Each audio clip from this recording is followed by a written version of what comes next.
ప్రతి ఒక్కరూ తప్పక వినవలసిన తెలుగు కథ. కథలోకి వెళ్దామండి. నీ కొడుకు ఏం డబ్బులు కుప్పలు పోసి కూర్చోలేదు, పని పాట లేకుండా కూర్చుని తినడానికి. అయినా మాకు ఎక్కడ దాపురించావు తల్లి? ఏ అనాథాశ్రమంలోనో వేస్తే నాకు మనశ్శాంతిగా ఉండేది. నీ కొడుకు ఉదయం పోతే రాత్రికి వస్తాడు. ఎవరు చూస్తారని నా కర్మ కొద్దీ దొరికావు అని గిన్నెలను విసురుతూ అరుస్తున్న కోడలి మాటలకి గుండె బరువెక్కి కుక్కి మంచంలో అలాగే ఆలోచిస్తూ ఉంటుంది లక్ష్మమ్మ. దేవుడా, ఎందుకయ్యా ఇంకా ఈ ముసలి ప్రాణాన్ని ఉంచావు? అయినా ఒక మంచి పని చేశావు. నా మొగుడిని ముందే తీసుకుని పోయావు. లేదంటే ఈ మాటలు వింటే ఆ గుండె తట్టుకోలేకపోయేది అనుకుంటూ కళ్ళలో నీళ్లు చీర కొంగుతో ఒత్తుకుంటూ బాధగా లేవబోయి ఓపిక లేక పడుకుంది. లక్ష్మమ్మ పొద్దున ఎప్పుడో ఒక ముద్ద తిన్నా, కళ్ళు తిరుగుతున్నాయి. ఈ మాయదారి రోగం వచ్చిన దగ్గర నుండి ఒకటే నీరసం వస్తుంది, ఆకలి ఎక్కువ వేస్తుంది. కోడలేమో ఒక్క పూటకే గతి లేదు, నీ రోగానికి 3 పూటలా ఎక్కడ నుండి తేవాలి అంటుంది. ఉన్నవి చాలవన్నట్టు ఈ రోగం వచ్చి పడింది అని బాధగా కొడుకుని కూతురుని తలుచుకుంది లక్ష్మమ్మ. కొడుకు 10 ఏళ్ల వయసులో ఉండగా భర్త దూరమయ్యాడు. 4 ఇళ్లలో పాచి పనులు చేసుకుంటూ కొడుకు కూతురిని తన రెక్కల కష్టం మీద ఇద్దరిని కంటికి రెప్పలా చూసుకుంది.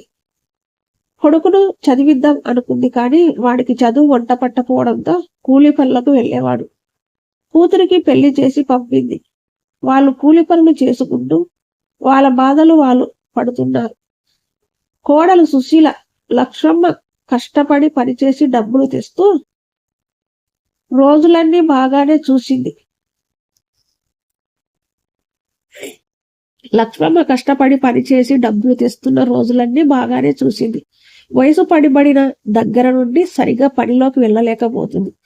ఇంకా అప్పటి నుంచి కోడలు సాధింపులు ఎక్కువైనాయి. అప్పుడప్పుడు కూతురు దగ్గరకు వెళ్ళి వస్తూ ఉండేది. కూతురు జబ్బు చేసి చనిపోతే అల్లుడు ఇంకో పెళ్లి చేసుకున్నాడు. ఇంకా అప్పటి నుంచి కొడుకు దగ్గర ఉంటూ కోడలు తిట్టినా ఎన్నో మాటలు అంటున్నా కొడుకు మీద ప్రేమతో భరిస్తూ వస్తుంది. తను ఆలోచనలో ఉండగా కొడుకు వచ్చి, అమ్మ మందులు తెచ్చా, ఇవి షుగర్కి, ఈ టానిక్ బలానికి ఇచ్చాడు, ఇవి వాడు, కొంచెం నీరసం తగ్గుతుంది అని చెప్పి బయటకు వెళ్ళిపోయాడు. అది చూసి కోడలు తిండికి గతి లేక చస్తుంటే ఇప్పుడు ఈవిడకి మందులు అవసరమా? అయినా ఇవి వేసుకుని బతికి ఎవరిని ఉద్ధరిస్తుందట? చి, ఈ మనిషికి ఎంత చెప్పినా వినడు. అయినా నీకు కొంచెం కూడా సిగ్గులేదు, ఎన్ని తిట్టినా నిమ్మకు నీరెత్తినట్లుంటావు అంటూ గొనుగుతూ ఉంది. అవన్నీ వింటూనే లక్ష్మమ్మకు చచ్చిపోవాలని ఉన్న దేవుడు ఇచ్చిన ప్రాణం ఈ కట్టె కాలే వరకు కర్మ అనుభవించక తప్పదు అనుకుంటూ మళ్ళీ ఆలోచనలో పడింది. ఈ వయసులో నేను ఏం చేయగలను? పోనీ ఓపిక తెచ్చుకుని వెళ్ళి పని అడిగితే ఈ వయసులో ఏం చేస్తావు అని ఎవరు పనిలోకి పెట్టుకోవడం లేదు. ఏదో ఒకటి చేసి వాడికి చేదోడు వాదోడుగా ఉండాలని నాకు ఉంది, కానీ ఒళ్ళు సహకరించడం లేదు. కొంచెం ఓపిక వచ్చాక ఏదో ఒక పని చేయాలి అనుకుంటుంది. ఒక వారం రోజుల్లో ఆ మందుల వల్ల కొంచెం ఓపిక వచ్చింది. ఏం పని చేయాలన్న ఆలోచనతో లక్ష్మమ్మకి నిద్ర పట్టడం లేదు. కోడలు సాధింపులు రోజు రోజుకు ఎక్కువయ్యాయి. కోడలేమో భిక్షమెత్తుకున్న 4 డబ్బులు తేవచ్చు కదా అంటుంది. నేను ఎన్ని కష్టాలు పడినా ఎప్పుడూ ఎవరిని చెయ్యి చాచి అడగలేదు. 4 ఇళ్లలో పాచి పనులు చేసుకుంటూ కష్టపడ్డాను. ఇప్పుడు దేవుడే దారి చూపించాలి అనుకుంటూ దేవుని దగ్గరకు వెళ్ళి, నీ మీదే భారం వేశాను, నాకు ఏదైనా దారి చూపించను తండ్రి అని దండం పెట్టుకుంది. అక్కడ ఉన్న ముడుపులు కనపడుతుంది. కొడుక్కి ఒంట్లో బాగోలేకపోతే కాలినడకన తిరుపతికి వస్తానని ముడుపు కట్టింది.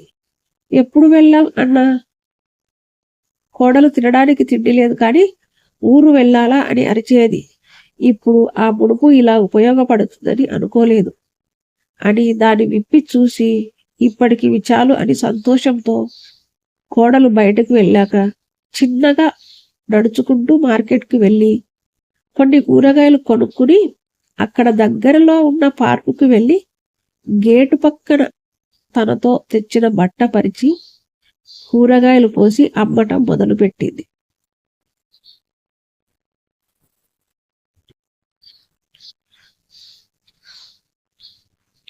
ఉదయం వాకింగ్కి వచ్చేవాళ్ళు వెళుతూ వెళ్తూ కొనుక్కోవడం మొదలుపెట్టారు. అలా రోజుకి 200 వరకు మిగిల్చి కోడలికి ఇస్తుంది. కోడలు డబ్బులు తీసుకునేది కానీ అత్తని సాధించడం మాత్రం తగ్గడం లేదు. లక్ష్మమ్మ మాత్రం కొడుకు గురించి ఆలోచించి అవన్నీ పట్టించుకోకుండా తన పని తాను చేసుకుంటూ ఉంది. ఒకరోజు వాకింగ్కి వచ్చిన శ్రీనివాసరావు గారు లక్ష్మమ్మను చూసి ఈవిడను ఎక్కడో చూసినట్టు ఉంది అని దగ్గరికి వెళ్ళి చూసి గుర్తుకు వచ్చి, ఏం లక్ష్మమ్మ, బాగున్నావా అంటూ పలకరిస్తారు. ఎవరు బాబు, నాకు గుర్తుకు రావడం లేదు. నేను ఎస్ఐ శ్రీనివాసరావుని. అప్పట్లో మా ఇంట్లో పనిచేసేదానివి కదా అనగానే, అయ్యో మీరా, క్షమించండి అయ్యా, చాలా ఏళ్ళు అయ్యింది కదా, గుర్తుపట్టలేకపోయానయ్యా. అమ్మగారు పాప బాగున్నారా అయ్యా? బాగున్నారు లక్ష్మమ్మ. నువ్వేంటి ఈ వయసులో కూడా ఇంకా కష్టపడుతూనే ఉన్నావు? నీ కొడుకు దగ్గర ఉండటం లేదా? అక్కడే ఉంటున్నానయ్యా. వాడు మాత్రం ఎంతమందినని పోషిస్తాడయ్యా. ఏదో నేను ఒక చెయ్యి వేద్దామని అంతే. కూరలు తీసుకుంటారా అయ్యా అంటుంది. ఇవ్వు లక్ష్మమ్మ అని కొన్ని కూరలు తీసుకుని డబ్బులు ఇచ్చి మిగతా చిల్లర ఉంచుకోమంటే, వద్దు బాబు, రోజు నా దగ్గర కూరలు కొనుక్కోటయ్యా చాలు అంటుంది నవ్వుతూ. నువ్వేం మారలేదు లక్ష్మమ్మ. సరే వస్తాను. అలాగే బాబు, అమ్మగారిని అడిగినానని చెప్పండి. శ్రీనివాసరావు గారు అలాగే అని ఇంటికి వచ్చి సావిత్రి సావిత్రి అని కేకలు వేస్తూ లోపలికి వస్తాడు. వస్తున్నా అండి ఏంటి అంతలా అరుస్తున్నారు అంటూ వస్తుంది సావిత్రి. ఇన్నేళ్ల తర్వాత లక్ష్మమ్మ కనబడింది. సావిత్రి, అవునా, ఎక్కడండి, ఎలా ఉంది? మనిషి బాగా పాడైపోయింది. సావిత్రి పార్కు దగ్గర కూరలు అమ్ముతుంది. ఈ వయసులో కూడా కష్టపడుతుంది. సావిత్రి, ఈ రోజుల్లో ఎంతో మంది వయసులో ఉండి కూడా ఏ పని చేయకుండా సోమరిపోతుల్లా ఉంటున్నారు. అలాంటి వారు లక్ష్మమ్మను చూసి నేర్చుకోవాలి. ఒళ్ళు సహకరించకపోయినా కష్టపడి పని చేయాలనే తపన ఇంకా లక్ష్మమ్మ కళ్ళలో కనబడుతుంది. చాలా ఆత్మాభిమానం కలది సావిత్రి. ఊరికనే ఏం సహాయం తీసుకోదు. అవునండి, ఈరోజు మన అమ్మాయి మనం సంతోషంగా ఉన్నామంటే లక్ష్మమ్మ వల్లనే. ఏమండి, నాకు లక్ష్మమ్మను చూడాలని ఉందండి. నేను రేపు మీతో వస్తాను. సరే సావిత్రి అంటారు శ్రీనివాసరావు గారు. తర్వాత రోజు కొన్ని పండ్లు స్వీట్లు తీసుకుని పార్కు దగ్గరికి వెళతారు. లక్ష్మమ్మను చూసి చాలా బాధపడుతుంది సావిత్రి. మనసులో లక్ష్మమ్మ అప్పట్లో చాలా బలంగా ఉండేది. హుషారుగా ఉంటూ రోజుకి 5-6 ఇళ్లలో పనిచేసేది. ఇప్పుడు ఇలా సన్నగా అయిపోయింది అనుకుంటుంది సావిత్రి. సావిత్రి చూసి లక్ష్మమ్మ కూడా చాలా సంతోషంగా బాగున్నారా అమ్మ? ఎప్పుడు వచ్చారమ్మా విశాఖపట్నం నుండి అంటుంది. 3 నెలలు అవుతుంది, కానీ నువ్వేంటి ఇంతలా పాడైపోయావు అంటుంది సావిత్రి. ఏముంది అమ్మా, వయసు పైబడటంలా అంటూ నవ్వుతూ. రాజ్ పాప బాగుందా? ఎక్కడ ఉందమ్మా అంటుంది. బాగుంది. పెళ్ళై ఒక బాబు అమెరికాలో ఉంటుంది. బాబు ఇప్పుడు మా దగ్గరనే ఉన్నాడు. ఇవి తీసుకొని పండ్లు స్వీట్లు ఇస్తుంది. ఇప్పుడు ఇవన్నీ ఎందుకు అమ్మా? మీ ఇంట్లో ఇప్పుడు పని కూడా చేయటం లేదు. అదేంటి లక్ష్మమ్మ, పని చేస్తేనే ఇవ్వాలా? తీసుకో, ఏదో మా తృప్తి కోసం వద్దనకు అని ఇస్తుంది. మీది పెద్ద మనసు అమ్మ అంటూ తీసుకుంటుంది. సావిత్రి మనసులోని సావిత్రి మనసులో, నీ మనసు ముందు మేము ఎప్పుడు చిన్నవాళ్ళమే. అప్పుడు నువ్వు చేసిన సాయం వల్లనే ఈరోజు నా కూతురు సంతోషంగా ఉంది. నీ రుణం ఎప్పటికీ తీర్చుకోలేం అనుకుంటూ, సరే మేం బయలుదేరతాం అని కొన్ని కూరలు తీసుకుని అడ్రస్ చెప్పి ఏ అవసరమైనా తప్పకుండా రాని చెప్పి వెళతారు. అలా రోజులు గడుస్తున్నాయి. లక్ష్మమ్మ ఎంతో కొంత సాయం చేస్తున్నా కోడలు సాధింపులు మాత్రం తగ్గలేదు. ఒకరోజు ఎప్పటిలానే కూరలు అమ్ముతూ ఉంటే జనాలు అందరూ కంగారుగా పార్కు దగ్గర మాట్లాడుకునేవి విని గుండెలో రాయి పడినట్లు అయ్యింది. అయ్యో, రేపటి నుంచి ఈ కాస్త డబ్బులు కూడా రావా అనుకుంటూ వాళ్ళని అడుగుతుంది. మీరు మాట్లాడేది నిజమా అయ్యా అని. అవును అవ్వా, కరోనా వైరస్ అనే మహమ్మారి రోగం వచ్చి పడింది. అది ఎక్కువ అవుతుంది అని రేపటి నుంచి లాక్డౌన్ అంట. షాపులు అన్ని బంద్, బయట ఎవరూ తిరగకూడదంట. ముఖ్యంగా పెద్దవాళ్ళు అస్సలు తిరగకూడదు, జాగ్రత్త అవ్వ అని చెప్పి వెళతారు. లక్ష్మమ్మ దిగాలుగా ఇంటికి వెళుతుంది. కోడలు కూడా రేపటి నుంచి పనిలోకి వద్దన్నారు. ఏం చేయాలి ఏమిటో అని ఇంటికి వస్తుంది. కొడుకు కూడా ఏ పని లేక ఇంట్లోనే ఉంటాడు. ఒక వారం రోజుల ఓపిక పడితే లాక్డౌన్ తీసివేస్తారేమో అనుకుంటూ ఉన్నారు. రోజు రోజుకి కరోనా పెరిగిపోతుంది. ఇంట్లో కూడా కరువు పెరిగిపోతుంది. అతి కష్టం మీద ఎలాగో వారం గడిపారు. తిండి సరిగా లేక లక్ష్మమ్మకి నీరసంగా ఉంటుంది. ఎవరికి పని లేక డబ్బులు లేక పొద్దు గడవక కష్టంగా ఉంది. దీనితో కోడలు చిత్కారాలు సాధింపులు ఎక్కువైపోయాయి. కొడుకు వింటూ ఉన్నా ఏం అనలేని పరిస్థితి. ఒకరోజు పొద్దునే తిట్లు మొదలుపెట్టింది కోడలు. ఆ మాయదారి రోగం ఏదో నీకు వచ్చినా బాగుండేవి కదా, మా పాలిట పడ్డావు అంటూ అత్త మీద కోపం పిల్లల మీద చూపిస్తూ అరుస్తూ కొడుతుంది. అది చూసి కొడుకు ఎందుకు అనవసరంగా పిల్లల్ని కొడుతూ అమ్మని ఎందుకు అంటావు అని కలగజేసుకునేసరికి ఇద్దరికి మాట పెరిగి పిల్లాని ఒక దెబ్బ వేసి రోజు నీ పోరు పడలేకపోతున్నా. చీచి విధవ బతకడం కంటే చావడం నయం అనేటప్పటికీ లక్ష్మమ్మ మనసు బాధతో నిండిపోయి, ఊరుకో నాన్న, నా గురించి మీ ఇద్దరు ఎందుకు గొడవలు పడతారు, ఇంకా ఎప్పుడు అలాంటి మాటలు మాట్లాడకు నాన్న అని ఏడుస్తూ మంచంలో పడుకుని ఆలోచిస్తూ ఉంటుంది. ఉదయాన్నే కొడుకు కొడలు లేవకముందే లేచి మెల్లగా బయటికి వచ్చి నడుచుకుంటూ వెళ్తూ, ఇంకా ఇక్కడే ఉండి వీళ్ళకి భారం కాకుండా ఎక్కడన్నా వెళ్ళిపోతే వాళ్ళు సుఖంగా ఉంటారు. ఇప్పుడు ఈ పరిస్థితిలో ఎక్కడికి వెళ్ళాలి, ఇలా ఎన్ని రోజులు ఉంటుందో తెలియదు. రెక్కాడితే కానీ డొక్కాడని మా లాంటి వాళ్ళంతా ఏం కావాలి, ఎంతమంది ఎన్ని బాధలు పడుతున్నారో. భిక్షం అడుక్కోవాలన్నా బయటకు వచ్చి రూపాయి ఇచ్చే నాదుడే లేడు. ఏది ఏమైనా నేను ఇంకా ఇంటికి వెళ్ళి వాళ్ళ ఇద్దరిని ఇబ్బంది పెట్టకూడదని అనుకుంటూ నడుస్తూ ఉండగా కొంత దూరంలో ఉన్న పోలీసులను చూడగానే ఏదో ఆలోచన వచ్చి వాళ్ళ దగ్గరకు వెళ్తుంది. ఏంటి అవ్వా, ఇంత పొద్దునే బయట తిరుగుతున్నావు? మీ వయసు వాళ్ళు అసలు బయటికి తిరిగి రాకూడదు, వెళ్ళు అంటూ. ఏం లేదు బాబు, అదేదో జబ్బు వచ్చిన వాళ్ళని తీసుకెళ్లి ఎక్కడో పెడతారంట కదా, నన్ను కూడా అక్కడికి తీసుకెళ్ళండి బాబు అంటుంది. అవును, నువ్వెందుకు వెళ్తావు అనుకుంటున్నావు, ఎలా అనుకుంటావు అని అడుగుతాడు ఒక పోలీస్. అక్కడ పరీక్షలు అవి చేసి అక్కడే ఉంచుకుని భోజనం పండ్లు పెడతారు అంట కదా, కొంచెం నన్ను అక్కడ చేర్చి పుణ్యం కట్టుకోండి బాబు అంటుంది. ఇంతలో డ్యూటీ మీద వెళ్తున్న శ్రీనివాసరావు గారు లక్ష్మమ్మను చూసి, ఇంత పొద్దునే ఇక్కడ ఉంది ఏంటి అనుకుంటూ వెళ్ళి పోలీసులను విషయం ఏంటి అని అడుగుతాడు. వాళ్ళు చెప్పింది విని విషయం అర్థమై, లక్ష్మణ్ నేను తీసుకువెళతాను రా అని మెల్లగా జీప్ ఎక్కించి తీసుకువెళతాడు. శ్రీనివాసరావు గారు జీప్ దిగి లక్ష్మణ్ని దించి, రా అమ్మ లోపలికి వెళ్ళా అంటాడు.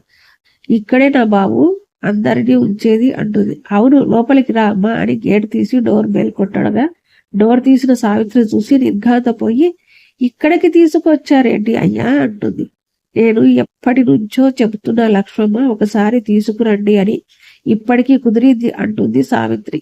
శ్రీనివాసరావు గారు సావిత్రి లక్ష్మమ్మను లోపలికి తీసుకువెళ్ళి టిఫిన్ పెట్టి కొన్ని పాలు ఇవ్వు, చాలా నీరసంగా ఉంది అని లోపలికి వెళతారు. రా లక్ష్మమ్మ అని లోపలికి తీసుకువెళ్ళి టిఫిన్ పెడుతూ ఉండగా అమ్మమ్మ అంటూ వస్తాడు మనవడు. లక్ష్మమ్మను చూసి ఎవరు అమ్మ అని అడుగుతాడు శ్రీనివాసరావు. వచ్చి, నీకు అవ్వా నీ తీసుకువచ్చాను రా, ఇంకా ఇక్కడే ఉండి నీకు రోజు మంచి మంచి కథలు చెబుతూ నిన్ను ఆడిస్తుంది అంటారు నవ్వుతూ. లేదు బాబు, నేను వెళ్ళిపోతాను, నేను ఈ భూమికే భారం, మీకు ఎందుకు అయ్యా బరువు అంటుంది లక్ష్మమ్మ. సావిత్రి దగ్గరకు వచ్చి, అలా అనకు లక్ష్మమ్మ, ఇక్కడ మాకు మాత్రం ఎవరున్నారు, మేమిద్దరం వీడు, నువ్వేమి మాకు బరువు కాదు, నువ్వు ఇంకేం మాట్లాడకు, ఉంటున్నావు అంతే అంటుంది సావిత్రి. అవును లక్ష్మమ్మ, కావాలంటే నేను మీ అబ్బాయి సూర్యంతో నేను మాట్లాడతానులే అంటారు శ్రీనివాసరావు గారు. మీరు చల్లగా ఉండాలి బాబు అని చేతులు ఎత్తి దండం పెడుతుంది. అయ్యో లక్ష్మమ్మ, నువ్వు దీవించాలి కానీ ఇలా చేయకూడదని. ఈ బాబు రాజీ కొడుకు అంటాడు. లక్ష్మమ్మకి చిన్నప్పటి రాజీ కళ్ళు ముందు కనబడి రా బాబు అని చేతులు చాస్తుంది. వాడు పరిచయం ఉన్న వాడిలా వెళ్ళి ఒడిలో కూర్చుని నువ్వు నాకు కథలు చెప్తావా అవ్వ అంటాడు. నా బాబే ఎంత ముద్దుగా ఉన్నావు, అచ్చం రాజీ పాపలాగే ఉన్నావు అని గుండెలకు హత్తుకుంటుంది. శ్రీనివాసరావు గారు సావిత్రి దగ్గరకు వచ్చి లక్ష్మమ్మను తీసుకువచ్చి తప్పు చేశానా సావిత్రి అంటారు. చాచా అదేం లేదండి, ఒక విధంగా ఇన్నాళ్ళకి మనకు తన రుణం తీర్చుకునే అవకాశం వచ్చింది అండి, తీసుకొచ్చి మంచి పని చేశారు అంటుంది. శ్రీనివాసరావు గారికి 15 సంవత్సరాల క్రితం గతం కళ్ళ ముందు కదలాడింది. శ్రీనివాసరావు గారు ఎస్ఐగా మంచి పేరు ఉన్న వ్యక్తి. తన స్టేషన్ చుట్టుపక్కల ఎటువంటి సమస్యలు లేకుండా చూసుకుంటూ ఉంటాడు. ఒకరోజు సాయంత్రం శ్రీనివాసరావు గారి ఇంటికి వెళ్ళగానే సావిత్రి, రేపు రాత్రికి సతీష్ పెళ్లి ఉంది కదా, మీరు వెళ్ళండి, నేను రాజీ ఉంటాం అంటుంది. అదేంటి, మీ పిన్ని కొడుకు పెళ్లికి నువ్వు లేకపోతే ఏమనుకుంటారు, అయినా రాజీని కూడా తీసుకెళ్దాంలే అంటారు. అయ్యో మీరు మర్చిపోయారా ఏంటి, రాజీకి ఎల్లుండి నుంచి 10th ఎగ్జామ్ కదా. అవును, నాకు గుర్తులేదు. అయితే త్వరగా వచ్చేద్దాం, లక్ష్మమ్మను మనం వచ్చే వరకు తోడు ఉంచుదాం అంటారు. సరే అండి, నేను రేపు లక్ష్మమ్మకి చెప్తాను అంటుంది. మరునాడు ఉదయం లక్ష్మమ్మ పనికి రాగానే సాయంత్రం పెళ్లి ఉంది, ఈయన నేను వెళ్తున్నా, లక్ష్మమ్మ నువ్వు కొంచెం మేము వచ్చే వరకు రాజీకి తోడు ఉండవా, మేము రాత్రికి తొందరగా వచ్చేస్తాం. సరే అమ్మా, నేను పనులన్నీ చేసుకుని సాయంత్రం వస్తాను అని వెళ్తుంది. సాయంత్రం 5 గంటలకు రాజీ, జాగ్రత్త అమ్మ, లక్ష్మమ్మ నీకు తోడుగా ఉంటుంది, నువ్వు చదువుకో, మేము త్వరగా వచ్చేస్తాంలే అని చెప్పి వెళ్తారు. 8 గంటలకు రాజీ డిన్నర్ చేసి లక్ష్మమ్మకు పెట్టి నువ్వు టీవీ చూస్తూ ఉంటూ, నేను రూమ్లో చదువుకుంటాను అని రూమ్లోకి వెళ్తుంది. రాజీ చదువుకుంటూ టైం ఎంత అయింది అని రూమ్లో ఉన్న గడియారం చూసి 11 అవుతుంది. అమ్మ వాళ్ళు ఇంకా రాలేదు. లక్ష్మమ్మ పడుకుని ఉందేమో చూద్దాం అనుకుంటుండగా డోర్ బెల్ మోగింది. లక్ష్మమ్మ, అమ్మ వాళ్ళు వచ్చినట్లు ఉన్నారు చూడు అని బయటకు వస్తుంది. అక్కడ లక్ష్మమ్మ లేకపోవడం చూసి బాత్రూంలోకి వెళ్ళింది అనుకుంటూ అనుకుంటూ వెళ్ళి డోర్ తీసింది. అంతే, గబాల్లో ఒక వ్యక్తి లోపలికి వచ్చి గడ్డి పెట్టేశారు. రాజీ భయపడిపోయి ఎవరు మీరు అని అడిగే లోపే డోరు మూసేసి రూమ్లోకి లాక్కుని వెళ్ళడానికి ప్రయత్నిస్తున్నారు. ఇంతలో బాత్రూమ్ నుండి లోపలికి వచ్చిన లక్ష్మమ్మ అది చూసి కొయ్యబారిపోయింది. రాజీ వాడి నుండి విడిపించుకోవడానికి ప్రయత్నిస్తూ గట్టిగా కుర్చీని తన్నింది.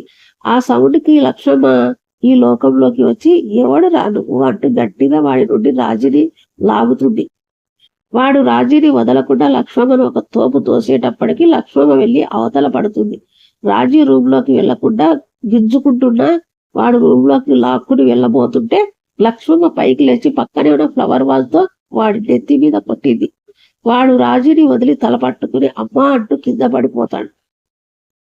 విధవ దెబ్బ తగిలి సరికి అమ్మ గుర్తుకొచ్చింది. రా, సిగ్గు లేదంట, రా, ఆడపిల్ల అంటే వెంట పడటానికి అని వాడిని లేవకుండా కొడుతూ ఉంది. రాజీ భయంతో వణుకుతూ చూస్తూ ఉంటే, నీకు ఏం భయం లేదమ్మా, నువ్వెళ్ళు తల్లి, వెళ్ళి తాడు తీసుకురా అని వాడిని పైకి లేవనివ్వకుండా గట్టిగా పట్టుకుని రాజీ తెచ్చిన తాడుతో కట్టి పడేసింది. ఇంతలో రాజీ ఫోన్ మోగింది. రాజీ లిఫ్ట్ చేసి భయంతో హలో నాన్న అని రాజీ ఏడుస్తూ ఉంటే, అమ్మా రాజీ ఎందుకు ఏడుస్తున్నావు, భయపడ్డావా, మేము పక్కనే ఉన్నాం, అమ్మా వచ్చేస్తున్నామని ఫోన్ కట్ చేస్తారు. రాజీ భయంతో ఏడుస్తూ ఉండగా 5 నిమిషాల్లో డోర్ బెల్ మోగింది. రాజీ పరిగెత్తుకుంటూ వెళ్లి డోర్ తీసి వాళ్ళ అమ్మను పట్టుకుని ఏడ్చింది. శ్రీనివాసరావు గారు లోపలికి వచ్చి చూసి నిర్ఘాంతపోయి చూస్తూ ఉండిపోయాడు. సావిత్రికి అసలు ఏం జరిగిందో అర్థం కాక అయోమయంగా చూస్తూ, ఊరుకో అమ్మా, మేము వచ్చేశాక ఏడవకంటూ లక్ష్మమ్మ ఏం జరిగింది అంటుంది.